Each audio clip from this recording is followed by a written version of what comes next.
జీవితం అంటేనే ఒక యుద్ధం, ఒక పోరాటం. ఈ పోరాటంలో మనం గెలవాలి అంటే మనోబలము లేదా మనోధైర్యం అనే ఆయుధం మనకు కావాలి. మన అనుభవాల నుంచి జీవిత పాఠాలను నేర్చుకుంటూ ముందుకు సాగిపోవాలి.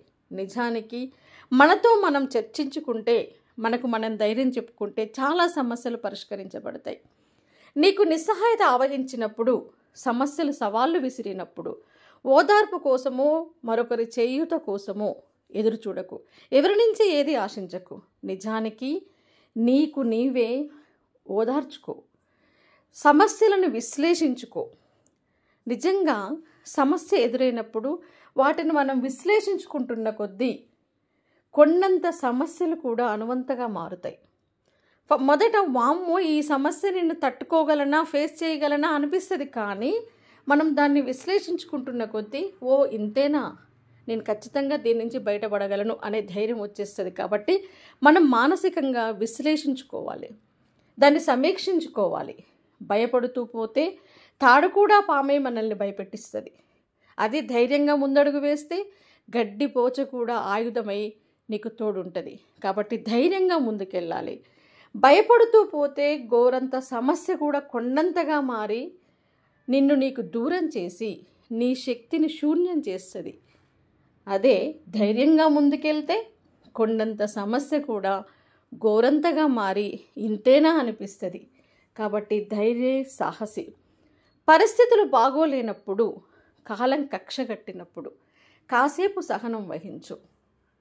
నిజంగా ప్రతి చీకటి తర్వాత వెలుతురు తప్పకుండా వస్తుంది. ఇది మనందరికీ తెలుసు. కాబట్టి వేచి చూడాలి, సహనంగా వేచి చూడాలి. ఇతరులను నువ్వు నమ్ముకున్నప్పుడు గెలుస్తావో లేదో తెలియదు, కానీ నిన్ను నువ్వు నమ్ముకో, బలంగా నమ్ముకో, తప్పకుండా గెలుస్తావు.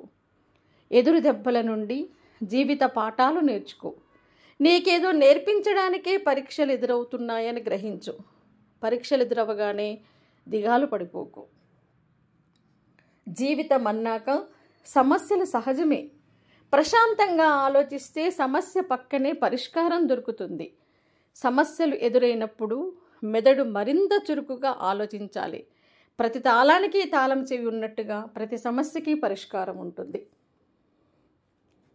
ఓడిపోవడం అంటే ఆగిపోవడం అసలే కాదు, ఆగి సరిచేసుకొని మళ్ళీ మొదలుపెట్టడం.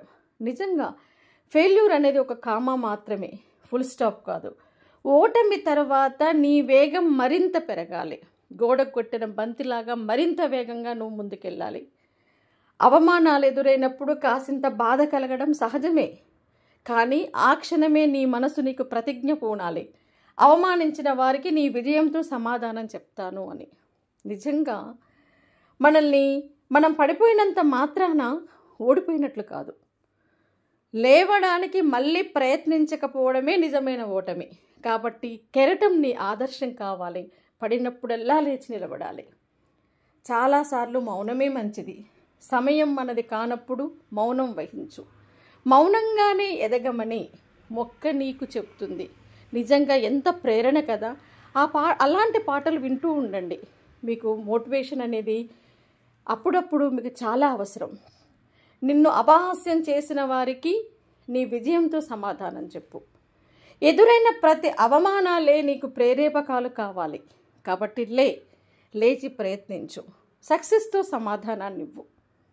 అదేవిధంగా నిన్ను వెనక్కిలాగే అనవసరంగా విమర్శించే, అనవసరంగా బాధ పెట్టే మనుషులని పట్టించుకోకపోవడమే వారికి నీవు ఇచ్చేటటువంటి శిక్ష. ఎలాంటి మాటలు మాట్లాడొద్దు వాళ్ళ ముందర. మౌనంగా వాళ్ళని ఇగ్నోర్ చేసుకుంటూ వెళ్ళిపోతూ ఉండాలి. కానీ ఖచ్చితంగా నీ సక్సెస్ తోటి సమాధానం ఇవ్వాలి. వాళ్ళని పట్టించుకోకపోవడమే వాళ్ళకి మనం వేసేటటువంటి అతిపెద్ద శిక్ష. ఈ ప్రపంచంలో ఏ ఇద్దరి అభిప్రాయాలు ఒకే రకంగా ఉండవు. నీ అభిప్రాయాలు అందరికీ నచ్చాలి అని కోరుకోకు. నీకు నచ్చింది నువ్వు చేసుకుంటూ వెళ్ళు. ఇతరుల నుంచి ఏదీ ఆశించకు. పసిడి బంగారం కొలిమిలో ఎంత కాలితే అంతగా ఆభరణాలుగా కాంతులీనుతాయి. నీ కష్టాలు నిన్ను పరిపూర్ణంగా మార్చడానికి అని గ్రహించు. ఎంత కష్టాలు పడితే అంతగా మనం రాటు తేలుతాం, స్ట్రాంగ్ అవుతాం.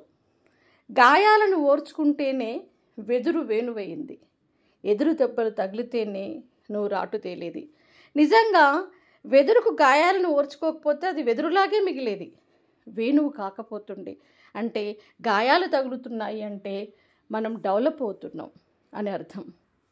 ఒక దారి మూసుకుందని ప్రయాణం ఆపొద్దు, మరొక్క దారి గుండా నీ ప్రయాణాన్ని కొనసాగించు. ఏ దారి లేకపోతే నీకు నీవే కొత్త దారి వేసుకో, కానీ ప్రయాణం మాత్రం ఆపొద్దు. ఎట్టి పరిస్థితుల్లో ఆపొద్దు, ముందుకే ప్రయాణించాలి. ఈ ప్రపంచంలో నీ కోసం త్యాగం చేసేవారు ఉంటారని ఆశపడకు. No expectations.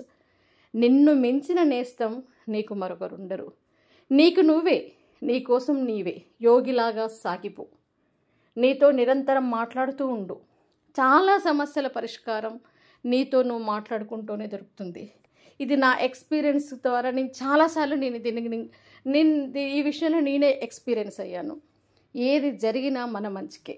పాజిటివ్గా ఉంటే అన్నింటినీ సాధించగలం. నిన్ను నువ్వు నిరంతరం చెక్కుకుంటూ ఉండు. అయితే అందమైన శిల్పాన్ని అవుతావు, లేదంటే అద్భుతమైనటువంటి శిల్పి అవుతావు, కానీ ప్రయత్నం మాత్రం ఆపకు. పాత్రలో నీటిలా పరిస్థితులకు ఒదిగిపోతూ ప్రవహించే నదిలా ఆశయ సాధన కోసం ఆటంకాలను దాటుకుంటూ ఆపకుండా ప్రయత్నం కొనసాగించు. నిజంగా అడ్జస్ట్ అయ్యే విషయంలో పాత్రలో ఒదిగే నీటిలాగా ఉండాలి, కానీ లక్ష్యాన్ని సాధించే విషయంలో మాత్రం నదిలా దూకుతూ ముందుకే ప్రయాణించాలి. అనుకున్నది సాధించడానికి అహర్నిశలు శ్రమించు. నిజంగా విజయం నీ కోసం ఎదురు చూస్తుంది. కష్టపడితే సాధించలేనిదంటూ ఏదీ లేదు. కాబట్టి సంకల్పంతో కష్టపడటానికి నిన్ను నువ్వు అనుక్షణం సిద్ధం చేసుకో. గుర్తుపెట్టుకో, నీ జీవితం నీ చేతిలో ఉంది. దాన్ని పడగొడతావో లేదా నిలబెడతావో నీ ఇష్టం.